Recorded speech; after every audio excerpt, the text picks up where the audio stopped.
ថ្មីការស្រីនឹងបងរាជឡងស្ពានយោក្រអមអាព្រះភ្នំឯកបលជាបុកមកប្រាប់រឿងស្នេហាការនំបងទៅជួបជីវ៉ាហងលួចចោលកន្ទុយនេត្រាប្រាប់ថាបងស្នេហាស្រីអំបែបនំត្រនំវាសនាចាពីបុកទេថ្ងៃបាំងរសៀលជាជ្រេយកបំពេអូនក្រាបដល់ជ្រៃយើងនំគ្នាឡើងជីកដងរៃហំវិញចងកុំរងនិស័យនៅថ្ងៃស្នេហ៍គ្រាដំបូងតាអ្នកណាមានភ័ព្វវាសនាដូចខ្ញុំបានជួបមុំពីរំជ្រឹងយល់តក្រោបតាមជ្រៃក្រំសង្ឃឹមញញឹមបាញ់គ្រូរនតត់ងាប់ញ័របាំងតពេលតញ័រទៅយកមកការមួយត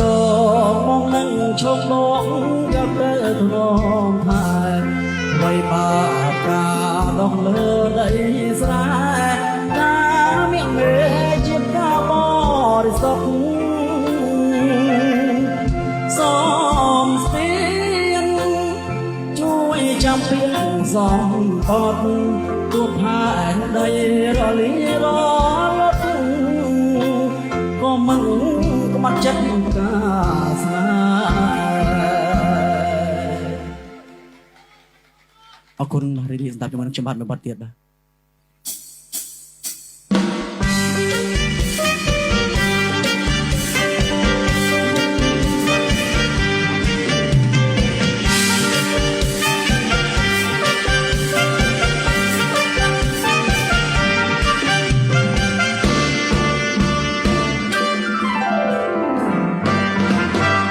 ស្រមៃឃើញទាំងថ្ងៃយប់ឃើញហុកក្រុងបាត់ដំបងអូនវាចាហើយខ្ញុំផងធ្វើឲ្យបងរំភត់ចិត្តក្រៃអូនថា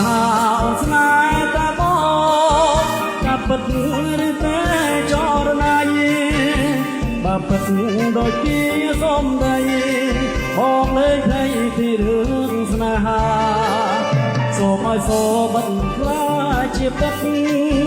សូមជីវិតស្នេហ៍បានថ្លៃថ្លាឲ្យក្រអូបដូចខ្លាំងបបផាដោយតារាដែលមានរស្មី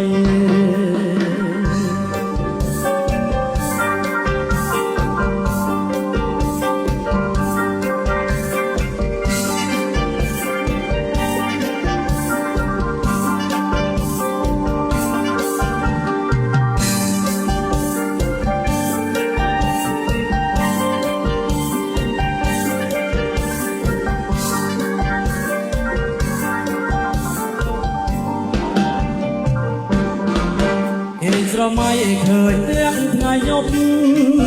ឃើញហុកក្រុងបាត់ដំបងអូនវាចាហើយខ្ញុំផងធ្វើឲ្យបងរំភត់ចិត្តដៃអូនថាអូនស្នេហ៍តែបងបើពិតឬតែចរណៃបើពិតដូចពីសំដីបងលែងឃើញពីរឿងស្នេហាសូមឲ្យសូបិទខ្លាជាពិតសូមជីវិតស្នេហ៍បានថ្លៃថ្លាឲ្យក្រអូបដូចខ្លាំងបុប្ផាដោយតារាដែលមានរស្មីអរគុណបាទអរគុណ